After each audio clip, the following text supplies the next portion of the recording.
বলেন, তাই না? নাকি এখন এই যে খালেদা জিয়ার যে এটা মৃত্যু কি সেটাকে নিয়েও আপনারা না? রাজনীতি করছেন এমন যান কথা না, আপনি আসছে। একদিন যান না।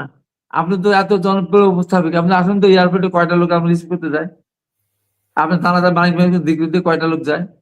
ঠিক জামাতের একটা লোক, ওই জামাতে ডাক্তার দিয়ে মানিক ভাই কয়টা লোক সাধারণ মানুষ যায়? জামাতের একটা লোক এই থেকে মুজাহিদ সাহেব একটা জায়গায় হিজরত করে আসুক, ঠিক মুজাহিদ তো নাই। এই জাসদ, একসময় জাসদ নেতা বা জাসদ কর্মী, ওনার জামাতের আমিরে জামাত কিন্তু শফিক, এটাও তো আপনাকে আসুন না, ধন্যবাদ দিতে হবে। এই যে আসুন যকসু না। আজকে নির্বাচিত হলো, তারা তো খালেদা জিয়ার কবর জিয়ারত করেই তারা কাজ শুরু করলো। এইটা তো হলো তাদের একটা রাজনৈতিক পলিসি, এবং তারা কি তাদের নামে হয়েছে?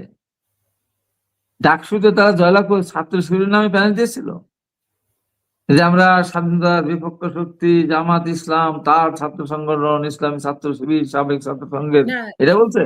ওখানে যেভাবে গিয়ে, হোক কিন্তু তাদের ওখানে প্যানেলটা তো গিয়ে তারা বিভিন্ন ডাকসু রাজনৈতিক দলের লোকদেরকে, নেতা কর্মীদেরকে, ছাত্রদের সমন্বিত করে, তারপরে পাহাড়ি যারা ইসলাম ধর্ম, তাদেরকেও সঙ্গে নিয়ে তারা এখানে একটা জনগণকে ধোঁকা দিয়েছে। যেমন তারা দীর্ঘ 15 বছর ছাত্রলীগের ভিতরে হেলমেট পরে গিয়ে আওয়ামী লীগের রাজনীতিকে নষ্ট করেছে, এইরকম ভাবে তারা সব লোকজনকে নিয়ে তারা একটা প্যানেল দিত। তারা শুধু প্যানেল দিত, ছাত্র যেমন প্যানেল দিয়েছিল, 5,000 ভোট পেতে প্যানেল, ওরা দাঁড়াতো কিন্তু তাদের 5,000 ভালো প্যানেল দিত। দিকটাকে আপনি প্রশংসা করবেন না, যে তারা খালেদা জিয়াকে এতটা অনায় করে। ডাকসু যে খালেদা জিয়া মারা যাওয়ার পরে কবর জিয়ারত করেছে, তারপরে তারেক রহমানের সাথে দেখা করেছে, আজকে যকসু খালেদা জিয়ার কবর জিয়ারত করলো। এটা কি মানে শিবিরের একটা ভালো দিক বলে আপনি মনে করেন না? এইটা শিবিরের, এটা শিবির একা কিছু করেনি এটা। হ্যাঁ, সেটা ঠিক আছে, শিবির একা করে নাই, কিন্তু সেটাই তো, প্যানেলটা ম্যাক্সিমাম। শিবিরের ওই ওই ওই ওই ওদের সাথে তো আরো আরো আছে তো, অন্য অন্য আরো সংগঠন আছে তো।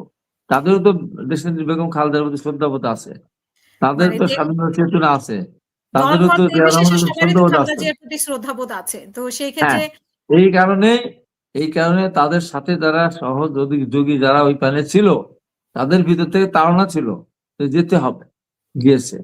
একা যদি হতো তাহলে যেতে কেন আমি যাই না।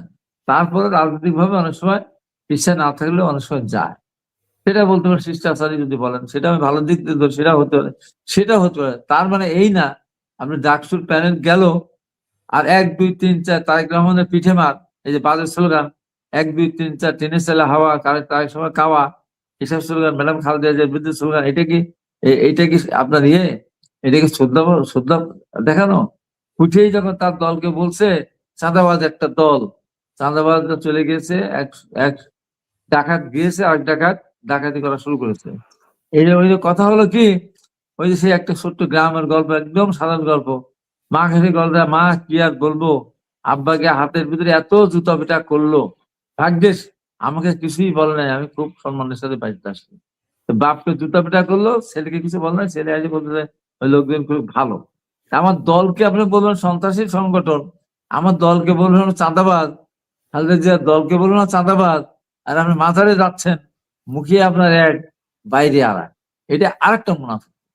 নিজের ছাত্র শিবিরের স্লোগান ভুলে গিয়ে, যেমন স্লোগান দিয়েছো সকাল বিকাল শিবির ধর, ধরে ধরে নাস্তা কর, একটা দুটা শিবির ধর, ধরে ধরে জবাই কর, ওই শিবির হয়ে ওই মুখে তারা স্লোগান দিয়েছে, আর জোরে জোরে স্লোগান দিয়েছে। এই যে তার নীতিকে বিসর্জন দিয়ে, ঠিক তেমনি ভাবে বেগম খালেদা মাদারে গিয়ে যদি গড়াগড়ি কান্নাকাটিও করে, তাহলে পরে বুঝবো, তখন আমি মানবো, যখন বেগম খালেদা জিয়াকে বলবে না ডাকসুর ভিপি কি বলেছে, সাদিক ক্যাম্প, আওয়ামী লীগ ছাত্রলীগ নেতা, কি বলেছে যে ফ্যাসিস্ট খুনি জিয়া, চাঁদাবাজ খুনি তারেক, এবং এতিমের টাকা আত্মসাৎ করে বেগম খালেদা জিয়া, কি বলতেছেন। আর আপনি তার মাজারে আপনি ফুল দিতে যাচ্ছেন, আর আমি হাবিব আর কেউ ভুলতে পারে, আমি এটা ভুলবো না। ওটা প্রত্যাহার করে যেত, তাহলেই আমি ওটা বিশ্বাস করবো, হ্যাঁ আন্তরিক ভাবে দিয়েছে। এটা একটা, আমি কি বলে, ওই যে একটা এই দেখাচ্ছে মানুষের কাছে, এটা বেশি দিন থাকবে না। আগামী ডাকসু ডাকসু যখন হবে, যকসু হবে, তখন চেয়ার পরিবর্তন হয়ে যাবে ইনশাল্লাহ। আর বাংলাদেশ রাজনীতিতে কি তারা বলে বলেন তো, বলেন একটা কথা বলেন তো, যে তারা এই কাজটা করবে ভবিষ্যতে, অতীতে এই কাজটা তারা করেছে। তারা বলুক যে আমরা স্বাধীনতা যুদ্ধে অংশগ্রহণ করেছিলাম, মুক্তিযোদ্ধা, বলুক তারা যে আমরা এই দেশের এই সংস্কারটা করেছি, এই বিপ্লবটা করেছে, আমরা এই আন্দোলনটা সফলভাবে করেছি, আমরা দেশের মানুষের জন্য এই প্রোগ্রামটা দিয়েছি, বলতে পারবে? আমরা বলতে পারবো। আমরা বলতে পারি যে শহীদ রাষ্ট্রপতি জিয়া রহমান মহান স্বাধীনতা ঘোষণা নিজেকে সুপ্রিম অথরিটি হিসেবে দিয়েছেন বলবে, তার প্রধান বিয়াপার গেট লিডার বলছে সেই সময় পরিস্থিতি খুবই স্বাভাবিক। উনি জনগণের যুদ্ধ করেছেন, বীরোত্তম অধিবেশন, বীরশ্রেষ্ঠ ফোর্সেস কমান্ডার, দেশের সেনাবাহিনীর প্রধান, রাষ্ট্রপতি। উনি একটা দল করে গিয়েছেন পৃথিবীর ইতিহাসে, সেনা শাসকেরা দল করলে সেই দল বেশিদিন টিকে না, ওনার দল কিন্তু টিকে আছে।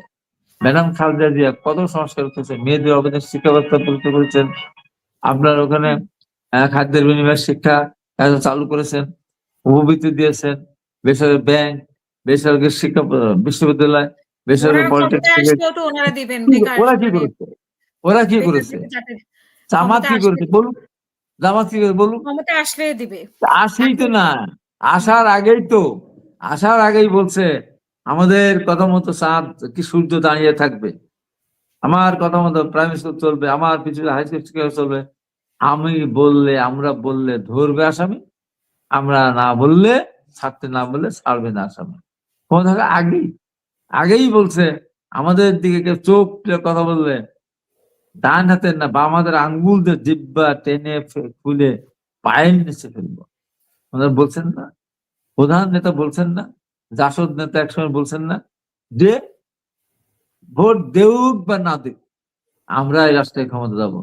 দিন শেষ হয়ে গেছে, বেলা শেষ হয়ে গেছে, ক্ষমতায় অবশেষে জামাতি যাবে। এই যে জোর করে ক্ষমতা দেওয়ার বাসনা তাদের, এই যে মিথ্যা কথা বলে, ধানের শেষে ভোট না দিলে জান্নাতি হবে না, জামাতে ভোট দিলে নাকি জান্নাতি হবে, এবং অন্য অন্য ভোট দিয়ে জামাতে ভোট না দিলে নাকি সে আপনার কি হবে, কাফের হবে। এই যে সব মিথ্যা মধ্যে ফতুয়া, এই যে জিনিসগুলো, এতে মানুষ কিন্তু এখন তাদের প্রতি প্রাথমিকভাবে তারা একটা ঘোর সৃষ্টি করেছিল, এই ঘোর কিন্তু কেটে গিয়েছে, এবং ঘোর কেটে যাওয়ার পর এখন তারা নানান ভাবে বলছে নির্বাচন কমিশন স্বচ্ছ না, নির্বাচন কমিশন নিরপেক্ষ না, দেশে আইনের শাসন নেই, আব্দুল্লাহ দেশের তাহের যে নির্বাচন বললেন পরিবেশ নেই, গত নানান পরশুদিন কাহিনী তারা বলছে। গত পরশুদিন যে বলছে যে নির্বাচন সুষ্ঠু নির্বাচন হওয়ার মানে আশঙ্কা প্রকাশ করছেন যে এই একটা তো নিরপেক্ষ আসল নির্বাচন জায়গায় আসছেন, আসল জায়গায় এসে গেছেন। তারা জানছে নিশ্চিত পরাজয়, সারা সার্ভে করে দেখেছে তারা নিশ্চিত পরাজয়, কয়েকটার বেশি তারা আসন পাবেন না, যে কারণে চিল্লাচিল্লি করেছিল পেয়ার সিস্টেম।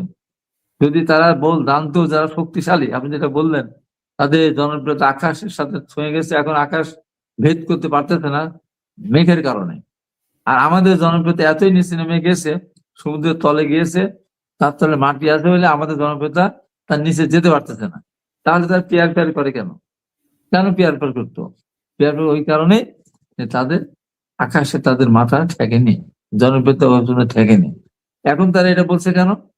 তারা যদি জানতোই যে তাদের এই জনপ্রিয়তা আছে, তারা বলতো নির্বাচনের পরিবেশ ঠিক আছে, সুষ্ঠু নির্বাচন হবে, এই নির্বাচনে যার ভোট সে দিতে পারবে, কোনো সমস্যা নাই, এই কথা কি বলতো। যেহেতু তারা দেখছে, হিসাব নিকাশ করে দেখছে দিন শেষে সূর্য তাদের জন্য দাঁড়িয়ে থাকবে না, অমাবস্যার রাতে চাঁদও তাদের আলো দিবে না, চাঁদ পূর্ণিমা চাঁদে আলো দিবে, তাদেরকে দিবে, সবাইকে দিবে। তাই তারা এখন বলা শুরু করেছে। পুলিশ তাদের পক্ষে কথা শোনে, আগের মতো হয়তো বা শোনে না। আজকে ঢাকা বিশ্ববিদ্যালয়ের শিক্ষক, ঢাকা বিশ্ববিদ্যালয়ের ভাইস চ্যান্সেলর কাদের, তাদের কি এত যোগ্যতা সম্পন্ন, এত কি জনপ্রিয়তা, এত কি তাদের এই দেশের অংশীদারিত্ব পাওয়ার কথা? তারা ঢাকা বিশ্ববিদ্যালয়ের ভাইস চ্যান্সেলর নিয়েছে, রাষ্ট্র বিশ্ববিদ্যালয়ের ভাইস চ্যান্সেলর নিয়েছে, চিটাং বিশ্ববিদ্যালয়ের ভাইস চ্যান্সেলর নিয়েছে, কুমিল্লা বিশ্ববিদ্যালয়ের ভাইস চ্যান্সেলর তারা নিয়েছে। এতগুলো ভাইস চ্যান্সেলর পাওয়া তারা যোগ্য? এই যে তারা বিভিন্ন ভাবে, তখন তো খুবই ভালো লাগে। আজকে প্রশাসনের বিভিন্ন জায়গায় তারা জামাতিকরণ করা শুরু করেছে, যেটা আওয়ামী লীগ করেছিল। আওয়ামী লীগ আওয়ামী লীগকরণ করেও টিকতে পারে না, জামাতিকরণ করেও টিকতে পারবেন না। যে কারণে এখন ভাবতেছে জনগণের ভিতরে একটা জিনিস এসেছে, কোনোভাবেই জান দেবো মান দেবো, 3 বেলা খাবো না, তাও জামাতে ইসলামের দাঁড়িপাল্লায় ভোট দেব না, এই স্লোগান আছে ঘরে ঘরে।